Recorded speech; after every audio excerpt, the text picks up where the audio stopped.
6, 5, 4, 3, 2, 1.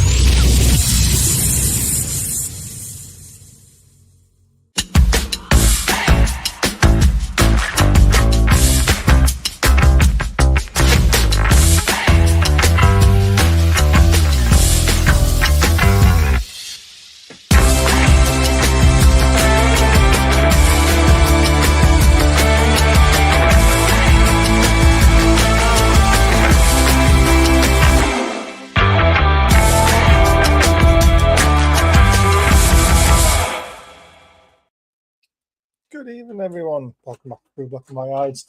We'll get through this show. I promise you. Struggling a little bit.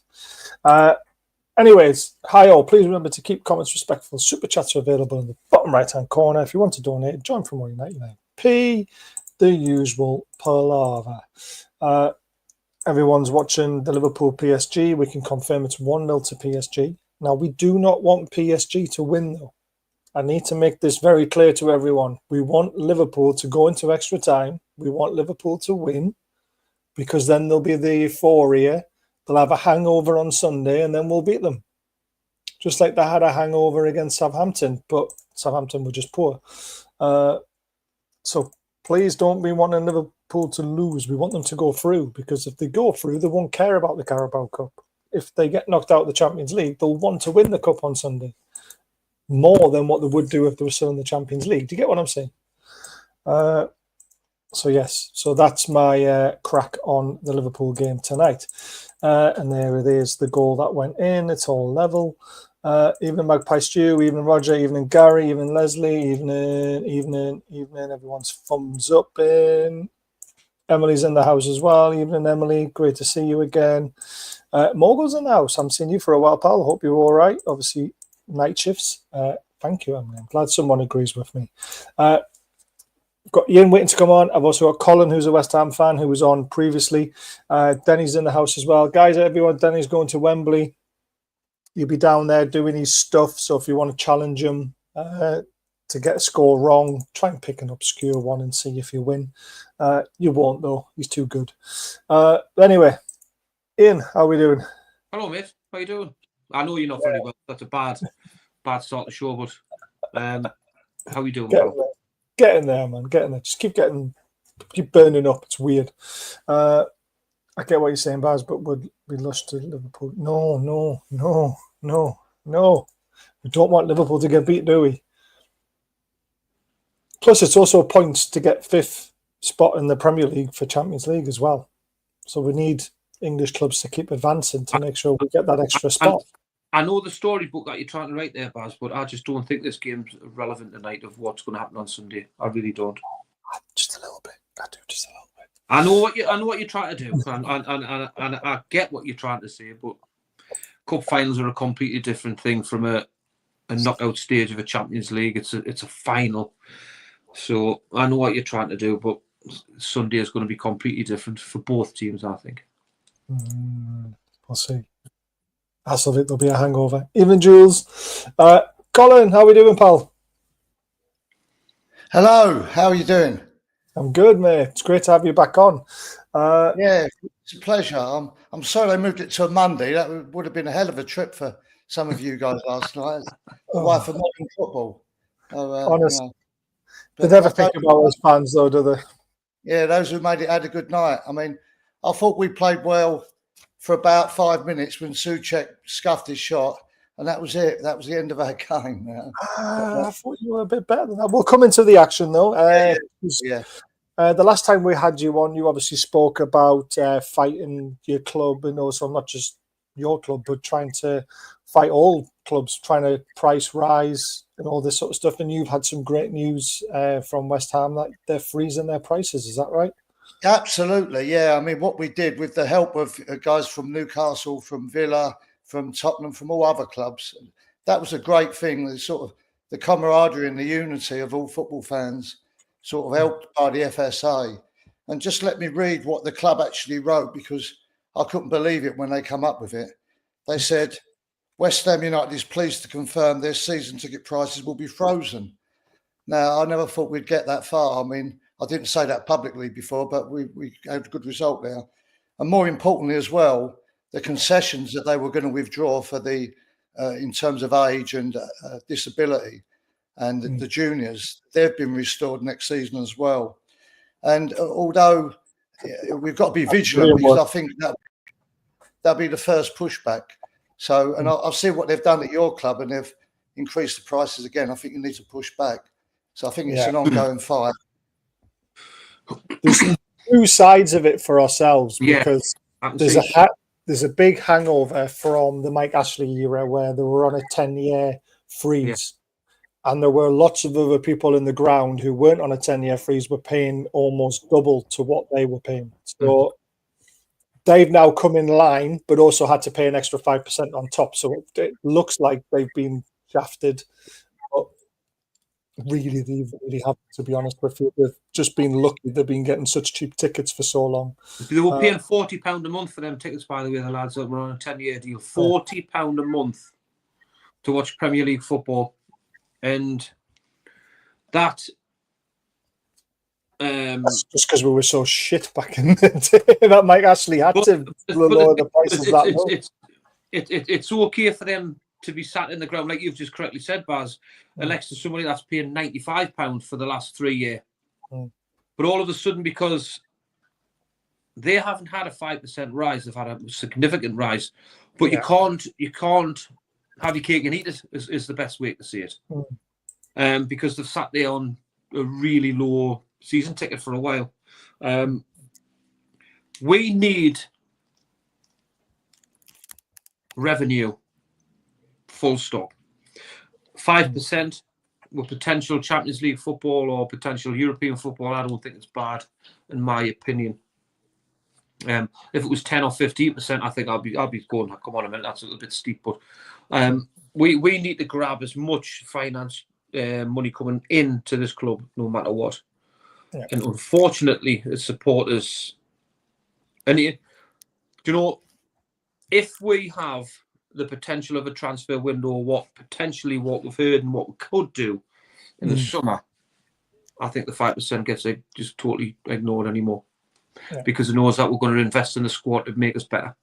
The people that sat there on the £40 a month for all time have just went, that's not bad. Mike Ashley's not putting any money in, but we're only paying £40 a month for a season ticket. Now, where you're looking at, we've been stalled for the last 3 transfer windows. If we have another big window and we bring in some good players, I think that then you can see the money's definitely going at the player side, which we know it will be anyway, because they're trying every way possible to do it. But obviously rules hold us back. I just think it's 5% is not too bad, because when you go further down the country, our season tickets are very low compared to what other clubs are paying. I mean, there's the likes of Arsenal, West Ham, Chelsea. Jesus.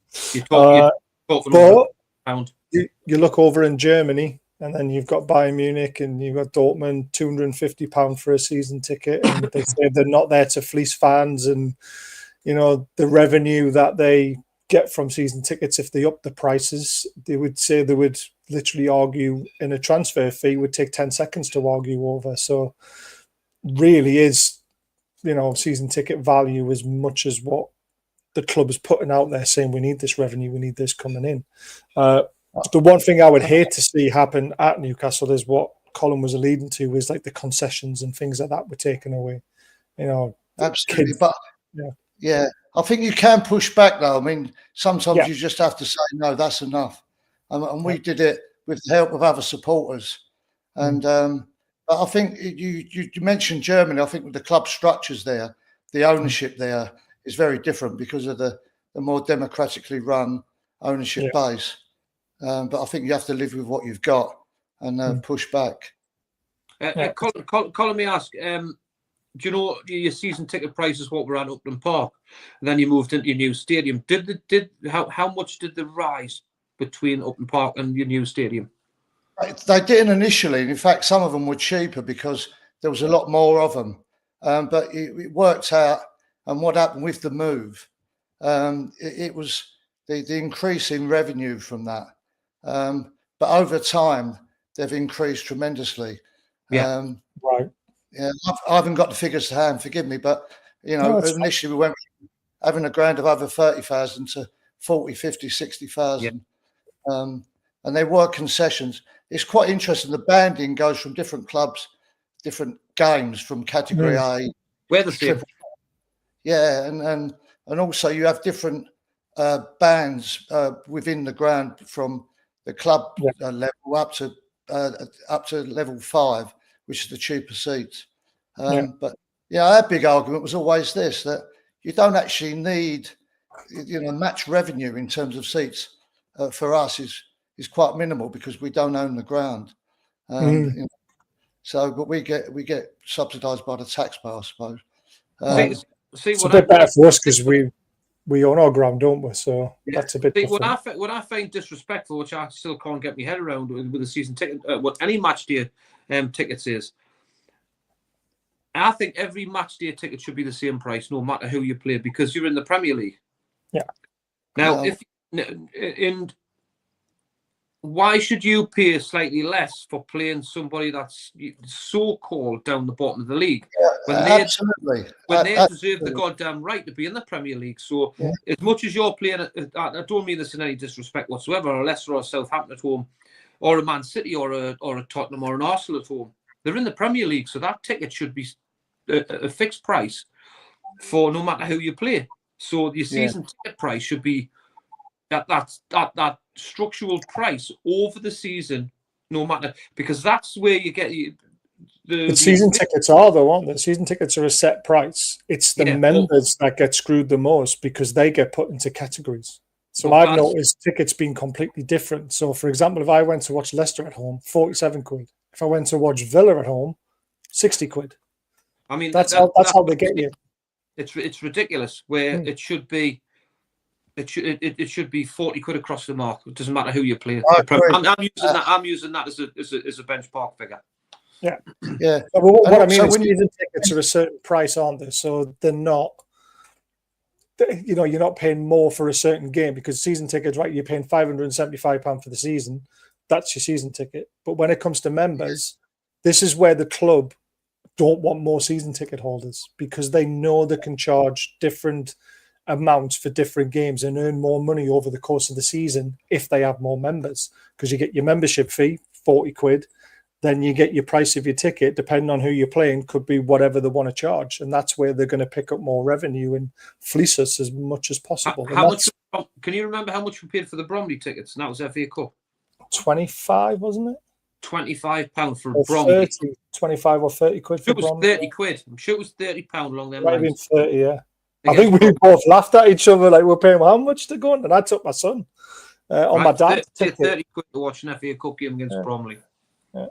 And Colin, I spoke to Stevie, was on for the show that you couldn't make it for. It would have been great to have his on at the same time. He couldn't make it tonight because his son's playing football. Oh, that's a shame. Well, I've recovered from last night. I got back, so. Well, he alluded to the basically the.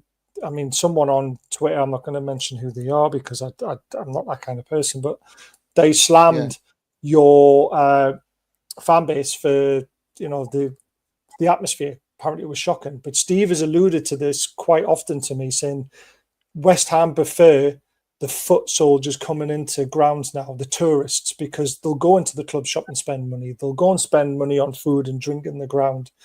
They bring in more money than what season ticket holders do now. Would you agree with that? Yeah, I mean, there was an attempt last night to get a bit of atmosphere by having, the flag up, the tribute to Antonio. Yeah. There's going to be some moves by the fan groups to move a wall that's between the home and the away fans. I mean, it's ridiculous what they've got there. It's difficult with the configuration of the ground anyway. It's a difficult one to. I mean, you do get pockets of atmosphere, but then there are so many. Like there was empty seats there last night. Although there was an official attendance of 62,000, there was no way there was 62,000 in there. So they're counting tickets and not people walking through the turnstiles, aren't they? A bit like what Sunderland do. I had to bring that up. Sorry. you've obviously alluded to Antonio. It was So great to see him at the ground. You know, it was a horrific car crash, but this guy's a beast, isn't he? I mean, how is he walking away from that already and being as healthy as he looks? It's incredible. yeah. Do you think you'll see him again this season? Sorry, I missed that. I got cut out there. Sorry, I'm just saying it's amazing to see Antonio in such healthy condition after, you know, being in a car crash that he was in. It's crazy. He's just a bit of a machine, isn't he? Do you think you'll see him again this season? No, I'm not. I don't think so. Do you know? A lot of people think he might be fit enough to fall because he's due to his contract runs out at the end of the season, doesn't it? Yeah. Hi. Hey, Ray. Hope you're well.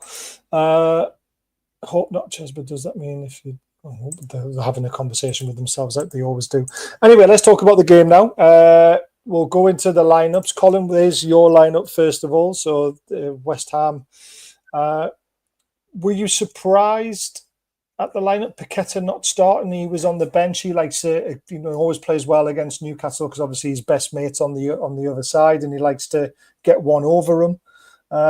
Ferguson not starting, maybe a big out and out striker. I mean, he loves the goal against Newcastle. Yeah, I mean, we started brightly, and just talk about the lineup, mate. So anything you would change, like anything that you're surprised that Potter didn't do. No, I was always delighted to see Scholes playing at 57 at fullback because he's a youth player that's come through. He's very good. He had an excellent game. I mean, he's made 5 or 6 starts now, which is why I thank Potter for that. For Potter for showing faith in him. Showed a lot of composure. Very good. He's got Wan-Bissaka the other side who's good going forward. Maybe not the best defender, but I don't mind that. I'd rather they give it a go. And Ward-Prowse, I was pleased to see him have another game because he lost his way a little bit last season with the former manager. And we had Souček and Alvarez to try to battle with your midfield.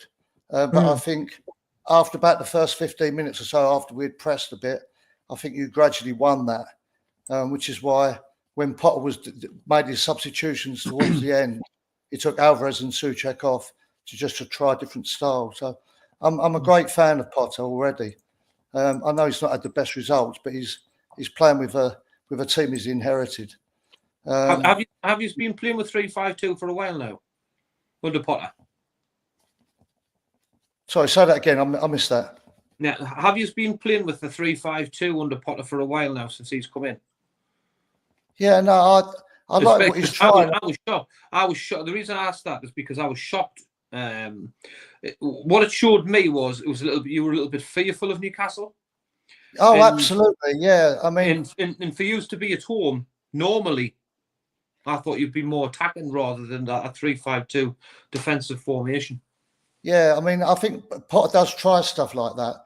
I mean, as I said just before we started, with the Souček shot aside, we lacked a bit of endeavour and we lacked a little bit of creativity. The fact we haven't got an out-and-out centre forward. I mean, Ferguson will bring his come back into.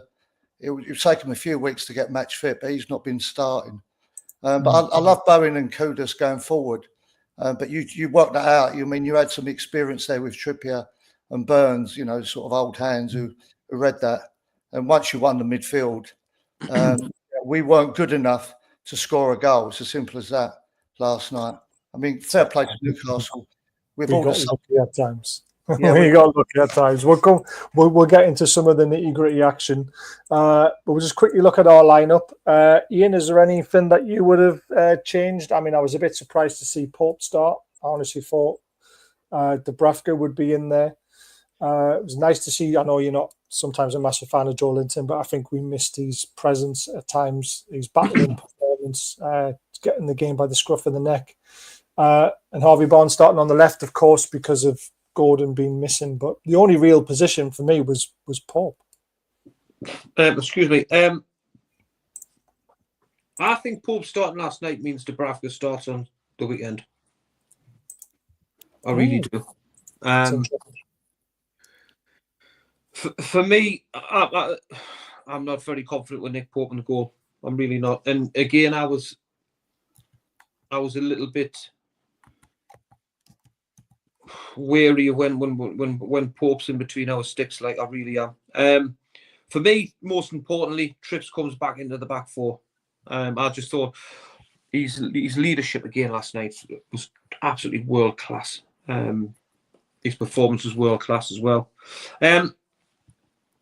I think the rest of the team picks itself at the present time because of the players we've got available.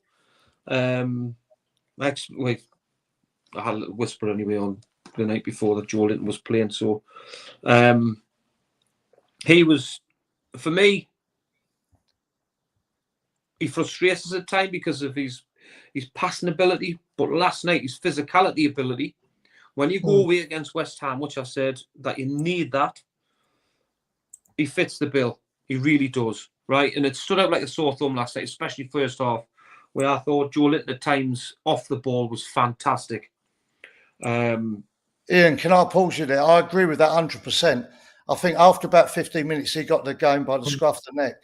I know he may not be he's passing a bit like Mavropanos at the end. His passing is not the best, but Joe Linton, you need to play like Joe Linton when you go away sometimes to do the dirty work. So like you're 39 to put his foot on the ball and knock the ball about. Colin, what frustrates me with Joe Linton is when you go up against the top sides, when you need good ball retention, when you work so hard to get the ball back, you need to just get a foot on it and just to be on the level of Tonali and Bruno, when sometimes we struggle that and then we'll just give the ball away at times. But I think he fit, like last night, I thought he fit the bill absolutely perfectly away at West Ham. Yeah, no, for that type of game where you're missing players and you've got a massive game coming up on the weekend, he put a shift in. So spot on. I mean, I think the midfield three last night would have been completely different if Joe Willock or Sean Longstaff was in there, because it's a different game then. Yeah, I mean, it's a totally different game. Exactly, and I think last night Joe Linton, I thought he was brilliant. Our front three, I think again, Bars picks itself simply because of playability, because we've got nothing else. Well, that's what you had. That was what you had, and that's what you made the most of, I think. Yeah, me personally, right? I was very surprised that Isak started. I was as well. I would have started. I thought Wilson would start. He might get injured for Sunday. I mean, because he went off at the weekend, and people weren't sure if it was muscular again or. And I mean, I think the club covered it up with fatigue, right? Yeah. But we don't know for certain. So for me, my brother said to me, "Get into Isaac early doors because he's, you get him off. You put a not a bad foul, but get at him because he's got a big game on Sunday." Yeah, Callum, I thought Callum Wilson would have started like that. Yeah, and he always scores against us as well. He's a beast against us. I just thought that again, because we've got injuries and we've got obviously Gordon out for the final. I thought he might have protected him a little bit, but hey, fair play, he was brave. No. And it looked like Isak was running on about 70%.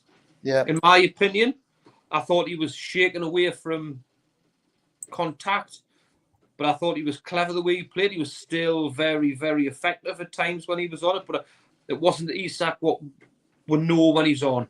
But I think he was just looking after himself to get minutes through for the weekend. And also, I see some of the comments on the chat. I agree with Tabibo. He's a good player, and he'll come into his own. Our centre half very, very quick.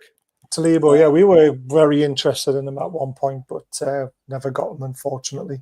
Yes, Danny Dyer has said that Bowen should leave West Ham if he wants to win more trophies. However, he did say Real Madrid and another massive club, not Newcastle. So I think it was Arsenal, not Arsenal, but he said Chelsea he still would slap him, but he wouldn't. Why? He said, why would he go there? He said Real Madrid course you would. And I think was it Liverpool or someone like that? I think he said, you know, you would understand why. I mean, it's his career. It's not Danny Dyer's career. So it's up to him at the end of the day. One of your contributors as well put on the chat about Kudos. I mean, he's one of my favourites. Is he? He's strong. He's on the ball. He's a maverick, isn't he? Everyone loves a maverick. Yeah, and he gives it a go. He just gives you something unusual. I mean, if anyone was going to do anything last night, it would have been him or Bowen. And once you nullify those with your back two pressing against them, then that was the end of our game. So yeah, Kudos. No, you can't have him. One of your number asks if you can have him. No. Yeah. Definitely not. I understand why. The reason why Bowen for me doesn't happen to Newcastle is because of the age. I think we would look for a younger player with value. We'd have to spend a lot of money to prize Bowen away, and then it's only for 4 or 5 years. Yeah, so I think also with Bowen, I think a couple of years ago, I thought he might have gone to Liverpool because I'm sure they were tapping him up. But now he's got a very young family and settled in London. That might be all the songs about Danny Dyer. Yeah, he's settled at the end of the day. You were talking about the chances. Obviously, the Souček one was massive. I mean, yeah, I was gutted about that because I had a bet on that as well. In the first 10 minutes. He's someone that without an out-and-out centre forward, he hits the boxer quite regularly. So, but that aside, I mean, I can't. We give it a go for a bit. But I thought Areola made 3 excellent saves from you guys before you scored anyway. So I think in terms of chances, you created the more sort of... I would say from the first minute to about the 18th minute, I was quite frustrating to watch as a Newcastle fan because West Ham seemed to be playing the better football. And then it just... You must have read my notes because that's what I wrote down here up to about 18 minutes. Perfect. But then it flipped. I mean, Joe Linton started getting stuck in, as you mentioned, and the chances that we had. I mean, Harvey Barnes got in down the left-hand side and should have pulled it back, and he scuffed his shot. I don't know what he was trying to do. And then 2 minutes later, Kieran Trippier has a decent effort from the right-hand side, which Harvey Barnes gets his foot on it. He just doesn't get enough on it to put it away like he should have. And we could have been at least easily 1-0 up at that point. Then there was another chance for you guys where, you know, Jared Bowen, I thought, should have done a lot better, personally, when he had his left foot shot that went straight at the keeper. Ian, that was a warning sign, wasn't it, for West Ham and Bowen, because Bowen is so quick. I thought we let him in far too easily down the right-hand side. Can I go back to? Yeah. I'm gonna go back to the Harvey Barnes flick. To the Didn't get enough on it for me. The Areola save, right? But yeah, it was a great save, but what way? This is what happens when you play a right footer at left back. Yeah, we broke it up and played great, right? We played Livramento down. If that was Hall, that ball would have just been shot straight across. Yeah, across the face, right? Tino Livramento then takes a touch, plays it around. And I thought we've got a chance out of absolutely nothing. But this is the thing, what Tino Livramento frustrates the life out of me. It doesn't matter if it's on the right-hand side or the left-hand side. His end product needs work on massively. Oh, I agree. Massively. And I thought last night Tino Livramento was probably one of our weakest players by a mile. I thought he overran the ball loads of times, didn't he? I thought he was a real. He had a poor night. The other chance was obviously the corner where Trips put a great ball in. Dan Burn headed it back across, and Harvey Barnes got his header on it. Yeah, 29th minute, that one. 29th minute, I thought was a great save. It was, yeah. A great save, and I thought your goalkeeper on the night was absolutely superb. I thought his distribution with his hands was outstanding. I mean, the guys behind me were moaning about his distribution. But the thing is, I thought it was good because there's no point us just going long because you had Burns, you was gobbling up at the back, and I thought his distribution was quite good.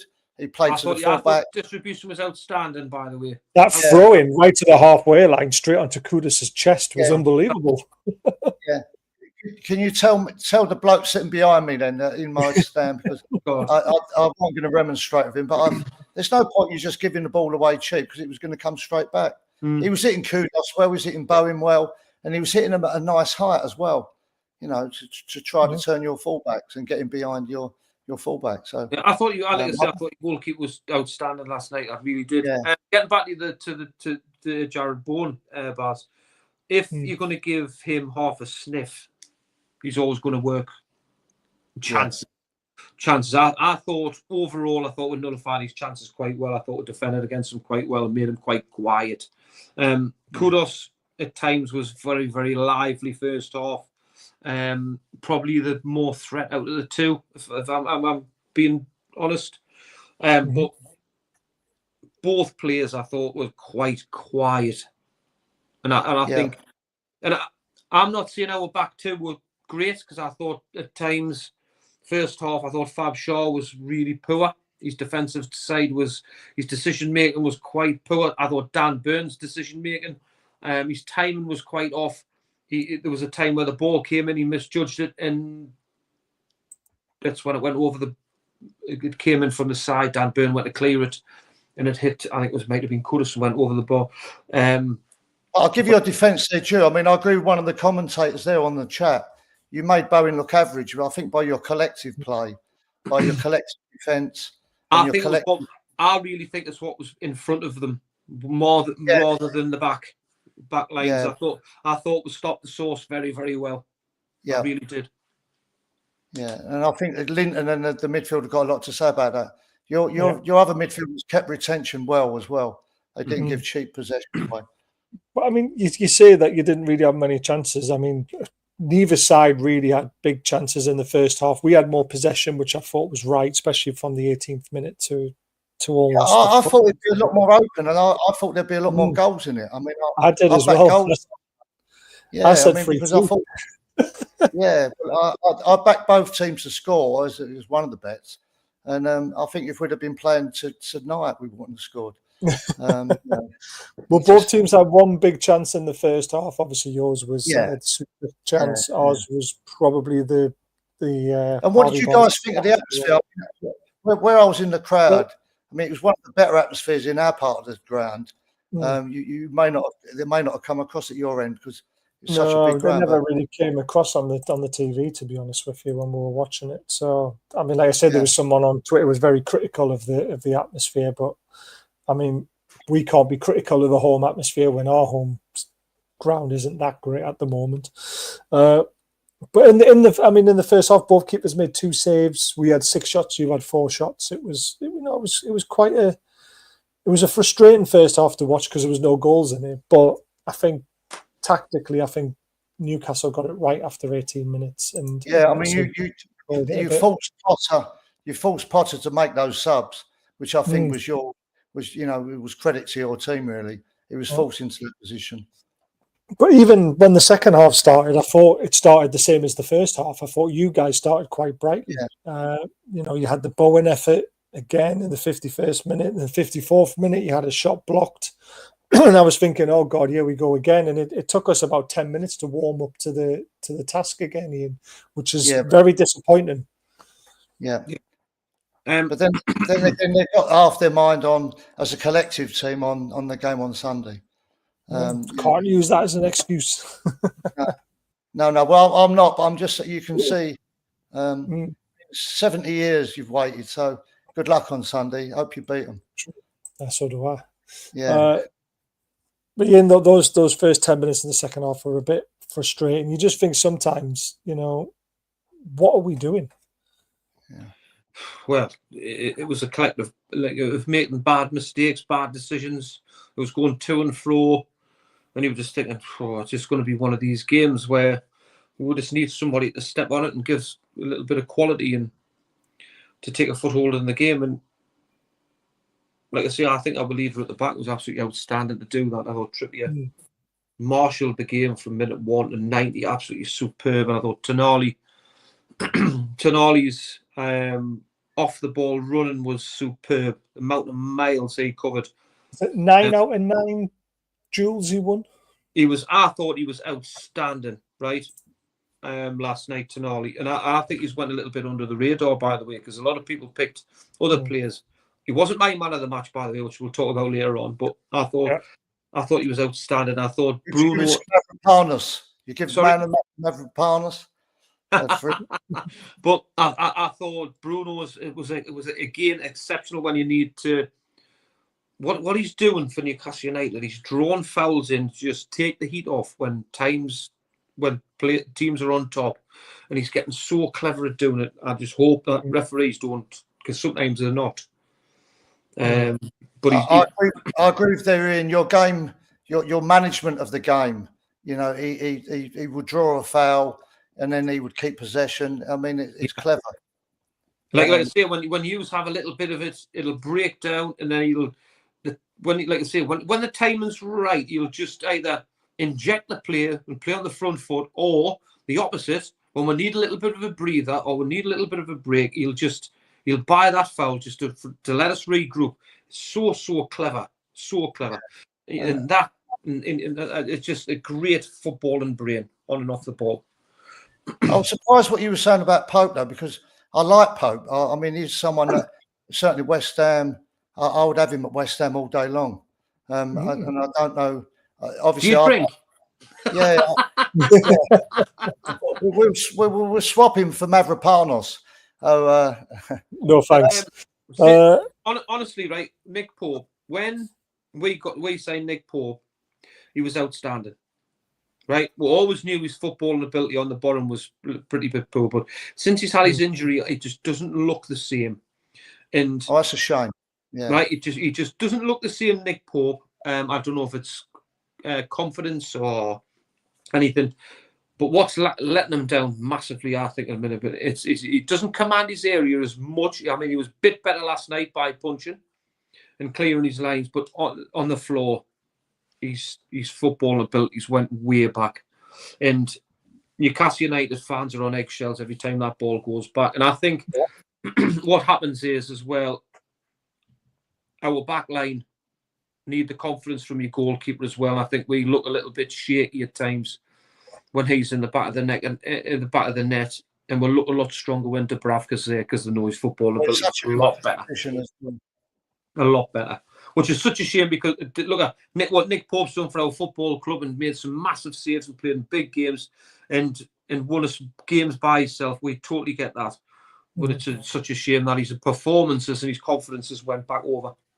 Yeah, like he's ball retention with his feet, kicks the ball out of play a lot. Really worries the defense, doesn't he? Yeah. Just every time the ball goes back to him, you just think, "Oh my God, here we go again." Mind you, we did make a very good diving header, which we all had twitchy bums thinking, "Oh my God, here comes the handball again and the red card. He's going to be." Well, that was it was a lovely ball in, and Kudos just couldn't quite get it. It was right in front of us, and I thought he should have been playing up front for you. At that stage. It was a great diving header. Your keeper made a hell of a save, didn't he? From a deflected, I can't remember. It would have been an own goal, the one that was fired across. Howard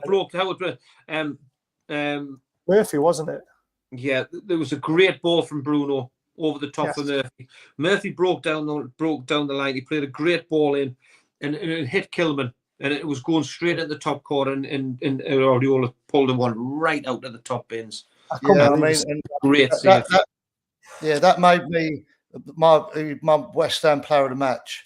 He was for the West Ham player. Yeah. And Kilman's been good for us as well. He's a solid defender, wins most of his challenges. So I'm pleased for Kilman that Areola saved that, because an own goal would have been unfair on Kilman. A bit harsh on him, The goal obviously comes then, and obviously a bit of sustained pressure. It's a ball out to Barnes. He cuts inside. He tries his shot like he likes to do, and it comes back to him. And he just composes himself, and he just dinks a lovely ball into the box, where Bruno slides in and slots it home. There was arguments potentially for a foul in the build-up, where Isak looks like he pushes the defender in the back. I've read your messages he sent me. There are a lot of very sensible West Ham fans on there saying, well, he was never heading the ball anyway. and it wasn't really a push to put him off, was it? Really, it was like a little nudge, wasn't it? Yeah. Again, though, if it was on the Newcastle other side of it, I'd be like, shouldn't that be looked at? And like it was, and it was cleared. So it's Yeah. the one thing I don't like about what see- Isaac did is he's given them a chance to disallow a goal. That's what I don't like. Don't give the referees any reason to look at disallowing a goal, especially when you're not getting the ball yourself. But it was a great finish from Absolutely. Bruno, and a great ball in. No, and that's why I sent you those messages to give you a feel of what the West Ham fans were thinking of that. So we don't get around the ref enough, and we don't. I mean, one part of my old school thing is that I don't like to see that, but that's the modern game, and we don't do enough of that. We're not Arsenal or anything like that, but it's frustrating times when you do want them to shout. But I mean, it's a tough one, isn't it? Because it's a bit like the Joe Linton one on Arsenal, isn't it? There's always little niggly pushes in the box. It's just whether there's enough force to actually change the defender's direction. And in this case, the ball was already over his head. Ian, do you agree or disagree? Ian? For me, the build-up was the ball out from Tonali was outstanding. How he just absolutely. This is what I love about Tonali. He always passes with purpose. He just doesn't. He doesn't just pass for sake, right? That ball out to Harvey Barnes, it just got in. He just went wallop straight out. He breaks the lines very effectively. Unbelievable, and that's why he's a world class midfielder.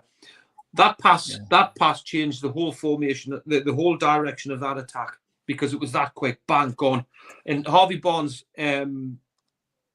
obviously took a touch and took a shot, but then the transition after that, Bruno's run off the ball was brilliant.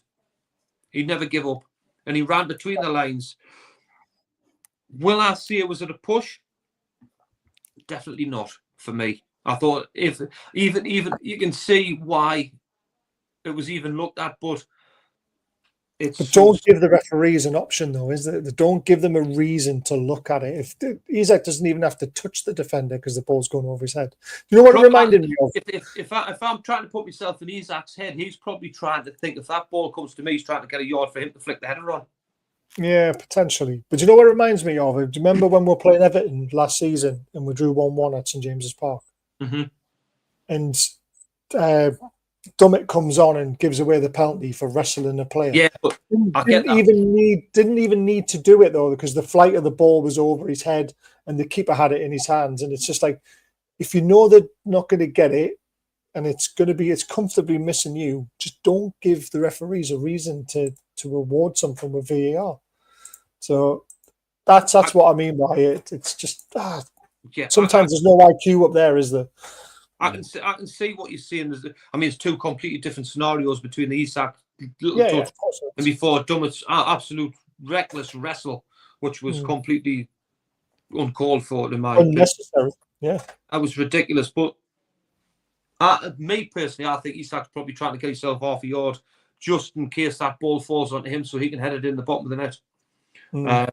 But honestly, the run from Bruno, I love like a little third man running ball, doesn't give it up. Lovely little toe in goal.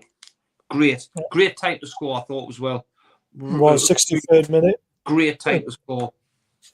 And that's where it's almost like the second phase of the game. I always say up to 70 minutes. It's almost like the first half. I know that might sound odd mathematically, but that last 20 minutes of the game, you've got the tactical substitutions, you've got the players, going in, and as you say, that's a good time. And it forced Potter into making the three changes you mentioned. Obviously, Paqueta coming on. I can't even pronounce that name. Mavropanos and Carlos Solo came on. I must admit, I'm a fan of Alvarez. I really like him. Yeah, I like Alvarez. I think he's a good player. Really good player. I think he gets We're really interested in him as well. Yes. Now, I think he gets about the park really well. I think he's technically very good on the football. and off the ball for me, I think he finds good areas, breaks the play up very well, and I really think there's a really good player in there with Alvarez. I do. Yeah, I agree with you 100%. He does a lot of the dirty work. He does a lot of the covering, particularly for the centre halves. And it's a shame when by taking him and Souček off at the same time. Yeah, I was shocked with that, by the way. Yeah, and Toledo going off as well. Yeah, that was a ricket, I think. I think you take one or the other off because you don't give up that aerial possession because then you haven't got the. I mean, the only ways we were getting any forward was going to either side and going for long ball, getting the second ball off Souček or Alvarez. So Alvarez is a good player, and he's learned over this season not to give away silly free kicks and silly fouls where he was getting booked. He's reducing that part, and he's learning that part of his game. John Linton could use a little bit of a lesson on that. He'll never change him. No, he won't. Even Ferguson also comes on as well, a guy who likes a goal against Newcastle, but he doesn't seem to be the same player these days that he was for Brighton. But maybe under Potter he can, rejuvenate his career because he broke on the scene with Potter, didn't he? We made 2 substitutions, took a while. But we brung, obviously, Joe Willock on for Harvey Barnes, which I thought was a good sub because Joe Willock's got great legs in him. And Alexander Isak had to come off and Wilson to go on. Obviously, we needed to rest him. And a forgotten man came on for West Ham, Danny Ings. I forgot he was there. I literally forgot he was at West Ham. He's one of the top earners. Is he? Well, that doesn't surprise me. In terms of his wages, because the owners are so tight on paying transfer fees, they put him on high wages, and he's on good bucks apparently. That doesn't surprise me. Well, when I seen him come on, I went, "Oh shit, he always scores against." Yeah, us. me too. Yeah, exactly. Him and Ferguson love a goal against us, so I was like, "Oh God." Our final substitution was obviously Longstaff for Bruno, and do you know what it is? I was very frustrated. I mean. Jesus Christ, some of his passing when he came on was absolutely shocking. I felt so sorry for him because you can obviously tell it's probably the worst time for him to come into the game was with, in the 88th minute with not long left to go. But it wasn't just him as well, though. There was a few misplaced passes and there was a great chance right at the end of the game when your goalkeeper goes up for a free kick. And you've missed out. You've hit the nail on the head with Longstaff, right? His passing times and West Ham, it was his bad passing and decision making at the end where West Ham got a corner which forced the goalkeeper to come up. It was a free kick, wasn't it? I thought it was a free kick. Yeah, a free kick. Sorry, a free kick. Yeah. You're right. Free kick, right? So it forced the goalkeeper to come up. Then when that breaks down, the decision making from Longstaff, Murphy, wasn't it? Jacob Murphy, to what set. A horrible pass. God. All his Willock's literally on the halfway line. He's got the legs to beat the defender because the defender's 2 yards behind him. All he's got to do is really go for goal, and then Willock will just chase on it and get it. And Areola will still have a cup of tea in your half. Yeah, how can you drop a pass short when he's had that much time to do it? Honestly. Beyond me, he had both flanks to put it down. Yeah, maybe he had to bet on 1-0. He'd already bet on 1-0. He'd like Isn't that what Paqueta does? Allegedly. Yeah.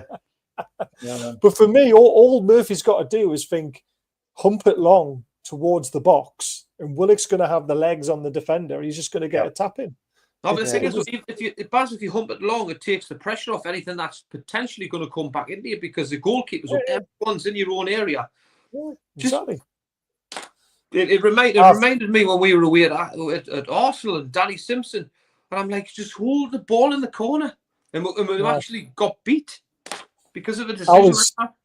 I was screaming that in our group chat in the 80th minute. Just run the ball in the fucking corner. Ridiculous. Do a Shearer, but obviously, but again, we should have scored from that chance. We really should have. I thought Murphy had a bit of a stinker. I laugh at everyone says Jacob Murphy's the best crosser of a football club, and in our football club of a football, he is terrible at times, absolutely terrible. Honestly. I think there was one chance where he was on the right wing in the first half and he went to cross it and he kicked it out of play. I was just like, there's the Jacob Murphy I know. However, he's a good season. He is. He's had a very good season, no complaints, but we know where we need our upgrades. We all make mistakes. Just this morning, I realised one item on my meal deal That's was very funny. I've read that. Yeah. I'm like an idiot. I love it. Could just eat a meal deal. I could as well. Obviously, that was the end of the game. We won 1-0. It was. I put out a tweet saying it was a solid performance. It wasn't exciting. I thought we did what we had to do as an away performance to get the 3 points to put us, back in the mix. We got our picture, which we all love to see. I don't know what you think about these, Colin, but we love them because it's a psychological thing we use it for on the training grounds. We always take a picture when we win and we put them around the training ground and people remember the good times. Yeah, exactly. And you're only as good as your last game, and you look at that and you go to work again. So I mean, I'd give you 7.5 out of 10 last night, and I'd give us 6.5. There was you had scrappy at times, wasn't it? It was a battle, and I think Kieran Trippier summed it up perfectly, didn't he? 3 points and a clean sheet, the perfect preparation for a Sunday final. Yeah, I mean, and the main thing is you've got no injuries. That's the other thing. Yeah, so, came up unscathed, which is good. You said your man of the match, Colin, was your goalkeeper. Was that right? Yeah, for my team, for West Ham, Areola. I think overall man of the match, I'd probably give it to Linton because of the shift he put in. It may not be a purist, but you don't have to be. You need that for a specific away performance. I'll give your man of the match to Alvarez. Yeah, Alvarez had a good game. He had a good game. I agree with that. But I think with Areola, with his, with the saves that he done, and But anyway, there we go. Alvarez had a good game.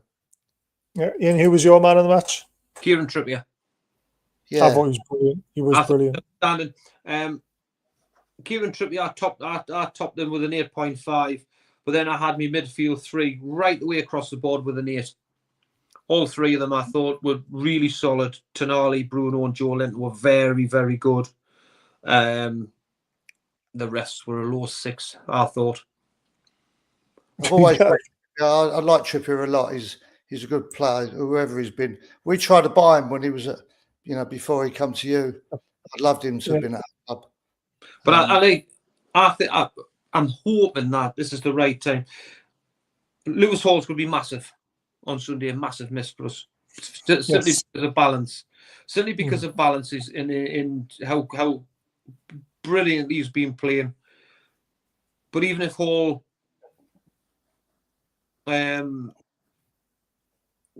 was fit, I still, because obviously we've been playing with Tino on the right hand side, I think it's imperative that man plays in big, massive games. Kieran Trippier last night was outstanding, and he deserves to. Obviously, will play in the final on Sunday.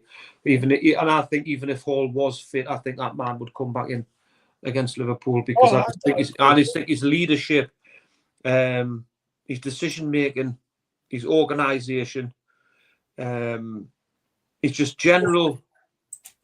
What he does, he gets respect, and it's funny when you're playing though. You don't have to have the best of games, right? But you're just there because you're that you're a person. Kieran Trippier will get that respect off the referee, right? Because he'll be able to talk to him rather than somebody else. His presence on a football pitch is massive to our football club, and I've said that from a long, long time. But what he brings, he's a leader. He's a leader.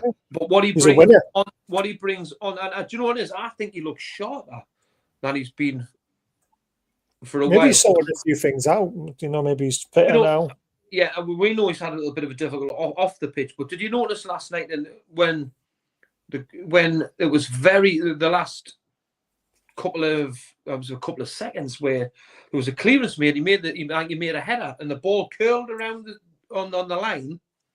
Kieran Trippier actually won the header and then he ran and sprinted and then cleared the ball and then it went out and the final whistle went. Yeah, that was, and that just shows how fit he is, that he can still offer this football club so much. And I'm over the moon he's back in our team because I think he's fantastic. Oh, that'd be a Yeah, good and I song. hope that he prolongs his career by he could go into a back three where he's a centre half in that sort of role, where he goes in. I like him. I think he's a good player. What we like to do is we like to invert Trippier into like sort of into a midfield role a little bit. Then he goes down the wing quite a bit as well. You know, the way Eddie moves them around, it's quite interesting. Tries to play them a bit like he does with Trent at Liverpool. You know, he likes to try and do that, a bit like what Man City did as well. To be fair, with Walker, not just an out and out right back. He likes to move them around a little bit, doesn't he? Before you said, I'm going to talk about. Sorry, I want to go into ratings because I think the ratings are brilliant. right. So our back four was actually all 7.5, 7.5, 7.2, 7.6. What did Tino get? Tino got a 7.5. No way. Yeah, Joe Linton got a 6.8. No chance. Tonali got a 7.4. Bruno got an 8.0. Obviously, he gets the goal. You know, Harvey Barnes got the assist. So he got a 7.2. I think without the assist, he probably would have got maybe a 6.9, a 7, because I wasn't massively keen on him. Murphy got a 6.7. Isak got a 6.3. And Pope got a 7.1. So it just shows you. So I know it's all statistics the way these ratings are done, but when we look at it on the eye, you know, you mentioned Colin. Joe Linton was your man in the match, but he was one of the statistically worst ratings because of the amount of fouls he commits and all that sort of stuff. But then this doesn't look at like how good tactically those fouls were, and you know, and all that sort of stuff. So it's interesting. My man in the match, I was stuck between Bruno and Tonali, to be honest with you. Yeah. So for me, the way I look at things is, I give Pope a 6 simply because his distribution at times was absolutely appalling again. I think Preston just scored. Who? I think Preston have just scored. Yeah, they have. Yeah, they're beating Sunderland. I'm not interested in that lower league shite. I just think and obviously, I thought the standout Kieran Trippier, which I give an 8.5. I thought Shaw. I didn't think he had his best game at all. I thought his decision making at times was poor. I thought Dan Burn again was poor last night at times, which I give him a 6. Tino, I thought that was one of his worst games in a long time, which I give him a 6. Again, right away throughout the midfield, I thought Tonali was brilliant. Bruno was fantastic. Joe Linton. The reason why I give him an 8.4 because again I thought he's off the ball, and his positional play was fantastic. Murphy, I give a 6 because I just thought he was non-existent. Isak, the 6.5 because I thought he was in and out the game, not his normal self. And Harvey Barnes, I give a 7.5 simply because of his first half performance. Yeah. It's interesting in a way you look at stats, though, because we always go off what we see on our eye, and it's always different to these stats. It's quite incredible. Let's Joe have a look Little will get marked down low, Baz, because, like you've just correctly said, because he hasn't got 50, 60 passes in. Yeah. But what he's done off the ball is brought down the work, company cell, and that just goes unnoticed. As long as you win something, if you get a duel, you win a duel, you get a point. If you know that sort of stuff, but like what I call them, the professional fouls, the little pullbacks, you know, and I will never let Murphy get away with this against Fulham at home. We were winning 1-0 on the halfway line. If Murphy pulls back the Fulham player, they do not score and equalise, and they do not win that game. That's where Joe Linton is clever, and that's where you take one for the team and you take the yellow card. It really frustrated me that I stand in the crowd and I went, "You don't pull them back, they're going to score. Pull them back, commit the foul. You haven't." Bang, balls in the back of the net. I was you know what Jacob Murphy would do? Even if he committed that foul, he would probably say, "Oh, sorry, mate."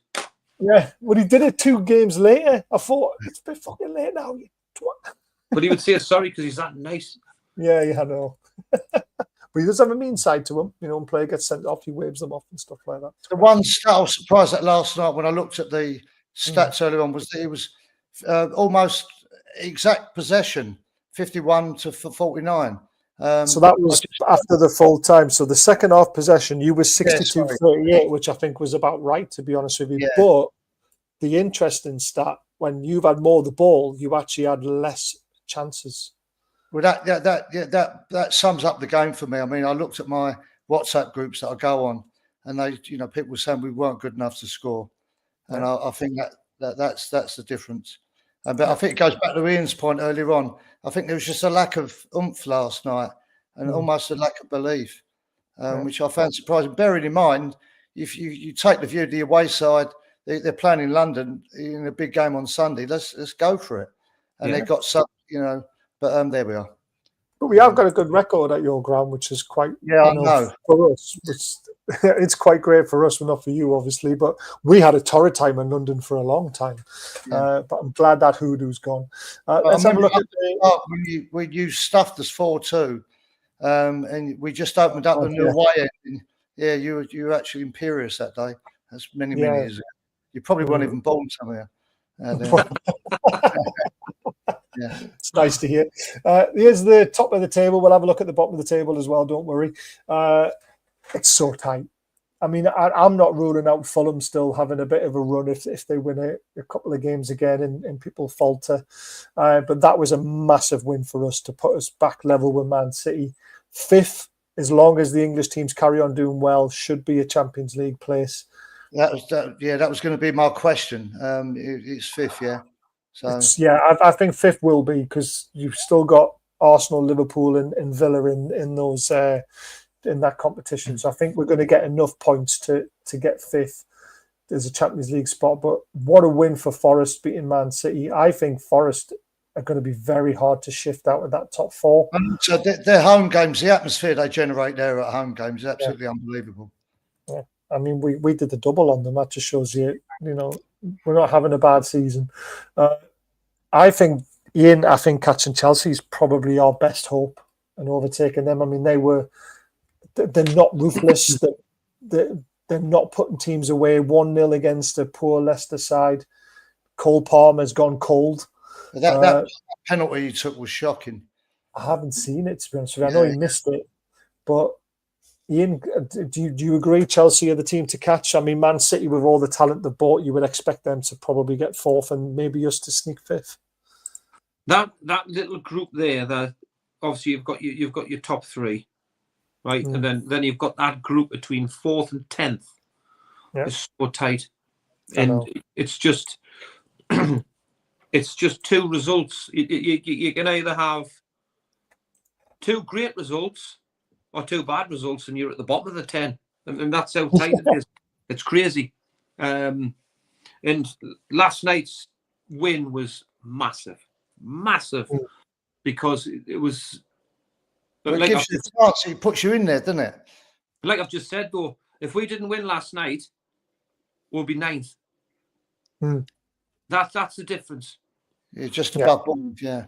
That's the difference. That group, and I mean, even 11th, it'll be close, which will show up as, and it's so tight, and it's so. This is where pressure comes to it, because one result can shift you 4 or 5 positions. So every result, it doesn't matter who you play, home or away, going through the end of the season, 1 game at a time is massive. So for me, is Chelsea the aim? No. Every game is the aim, for my opinion, because you can shift 3 or 4 positions, Baz. I mean, look, we didn't kick a ball last night, and we shifted so far down that. We were down to 9th. Yeah, we were down to 9th before we kicked the ball. Like I say, that result's massive. And all it takes is another fixtures as well, haven't we? Yeah, and all it takes is another European week where other clubs play before us or play after us, and then the pressure's on you to make that game like last night, to move you up the table, or you can just stay put. Or then if it's so tight, and I mean that's why the next week is the best in the world, mate. We're not playing next week, so we will be feeling the pressure, because if results go against us, we could be 9th again.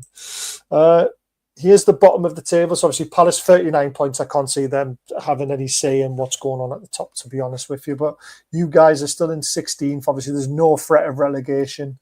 Everyone says the magical 40 points. I can't see Ipswich catching 33. So I think you're absolutely safe.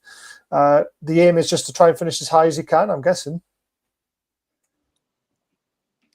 Yeah. I'm quite happy with that at the moment. Try and get ahead of Man United would be funny. Yeah, it would. And Tottenham. And Spurs, yeah, of course. Yeah. I mean, but we only win the games. I mean, winning the Arsenal the other week was funny. We were singing to them second again. and they didn't know what we meant. And I thought, well, look, where you could be second again. So a particularly good reaction in the disabled section, where we give it to them a bit. I love it.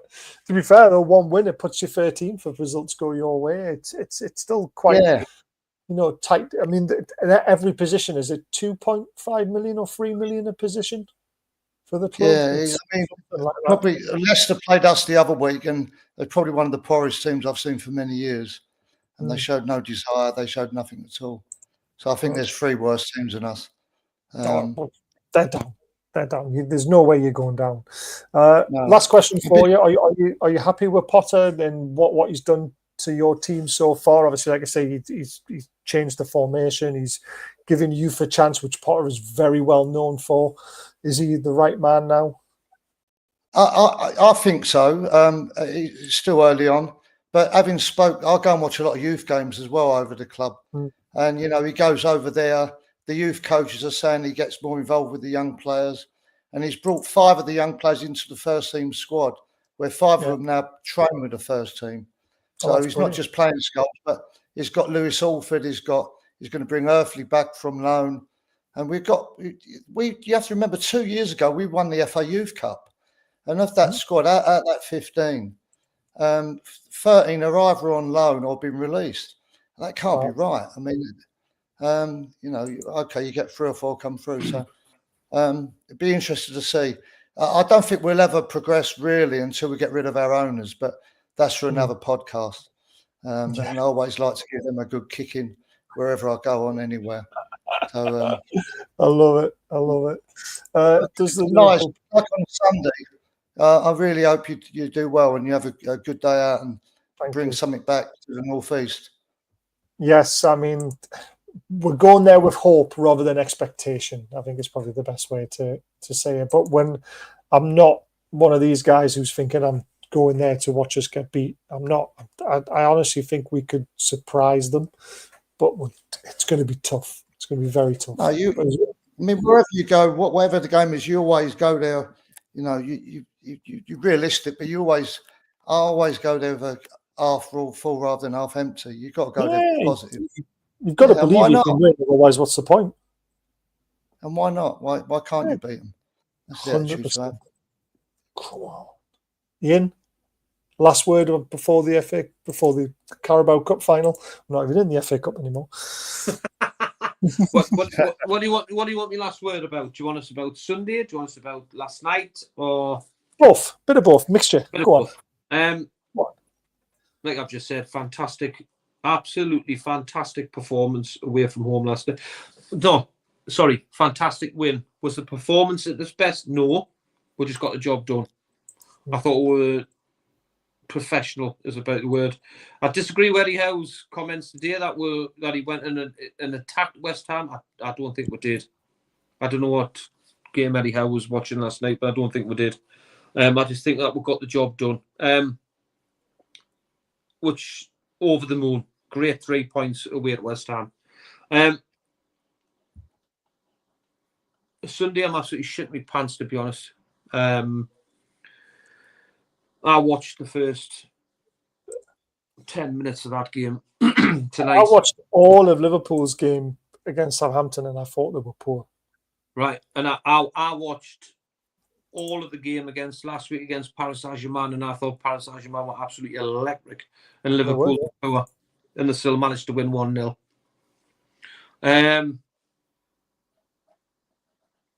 It's a cup final. Anything can happen on the day. I get that. I totally get that. We have to be at 150% to win that football match, and that's everybody. Because Liverpool, I think 1-0 Trippier from a free kick back that. Put a pound on that. It's worth a go. I'll take that. I admire. Do you win many bets, Colin, or not? I like it.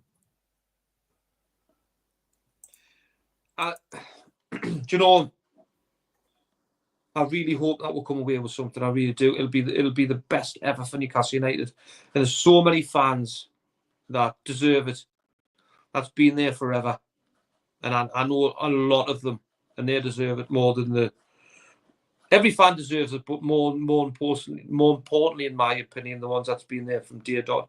And I know fans that are 70, 75-year-old, older than that and younger than that as well, obviously. But it's not an occasion like it was the last time. We must go there and mean business. Because the last time I thought a lot of fans just went there because we thought that we're back there. It doesn't matter about the result. I think this time the result means something more, in my opinion. And that's why I'm shit myself, because if we manage to do it, I just think it'll be incredible. I think it'll just transform us. I really do. And I hope this time that we'll turn up, because we didn't turn up against Manchester United, a really poor Manchester United team, and we didn't turn up.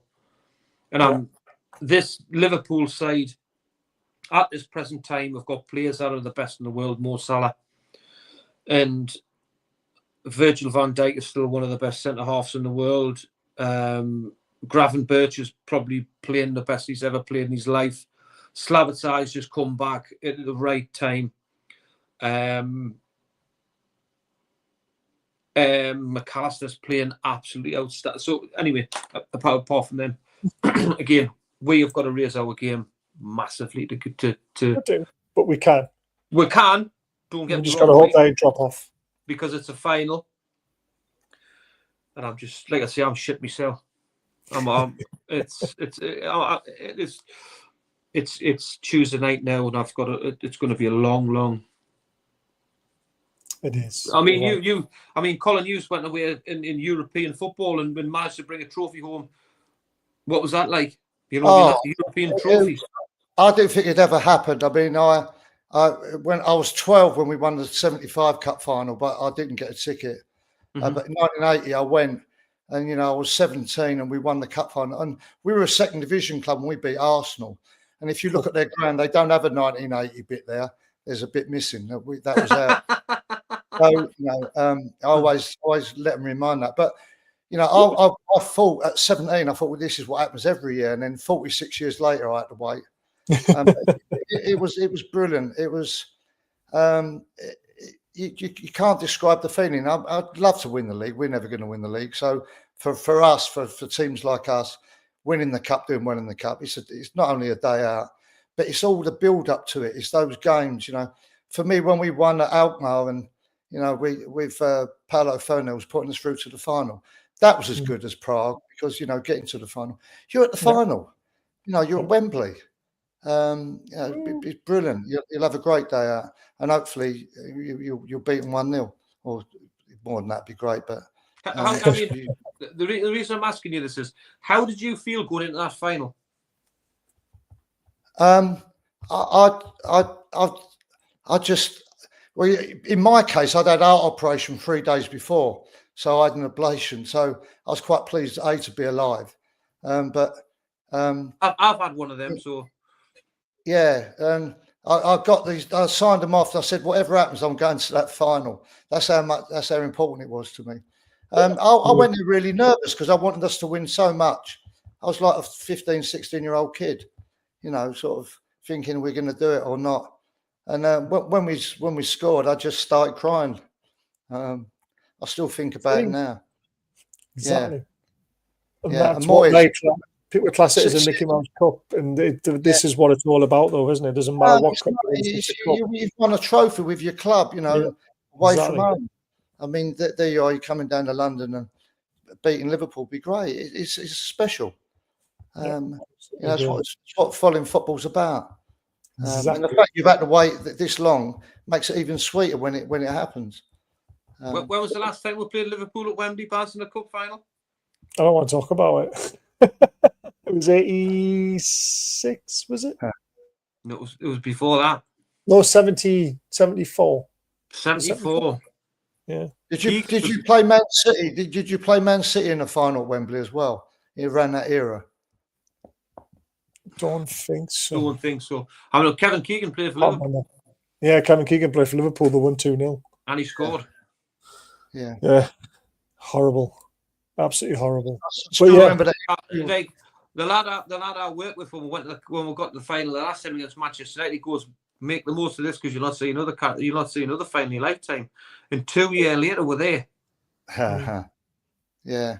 No, but enjoy it. Just take it. Never take it for granted because you know you never know what's going to happen.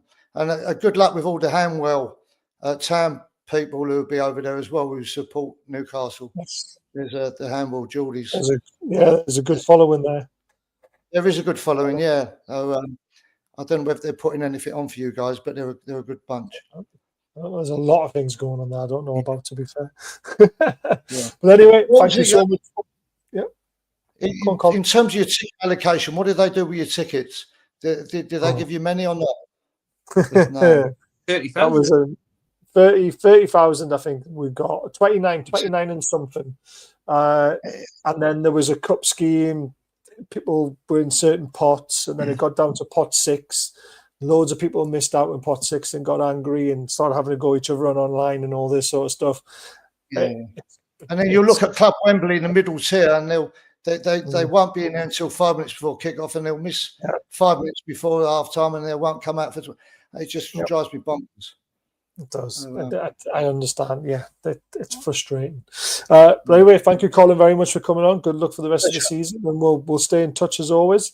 Yeah, and I hope next year we play you on a Saturday, so you guys can come down. And, that would be lovely. I was like buzzing. I'm like, I can go to West Ham. I would love to go to West Ham. It'd be a great day out, and then Monday night, great. I'm working 7 till 7. Fantastic. It's just sod's law, isn't it? Good luck for the rest of the season and the podcast. Yes, you too, man. Thank you, Ian. Thank you very much as always. And thank you, chat, for keeping everything going. And we'll see you again Friday, possibly.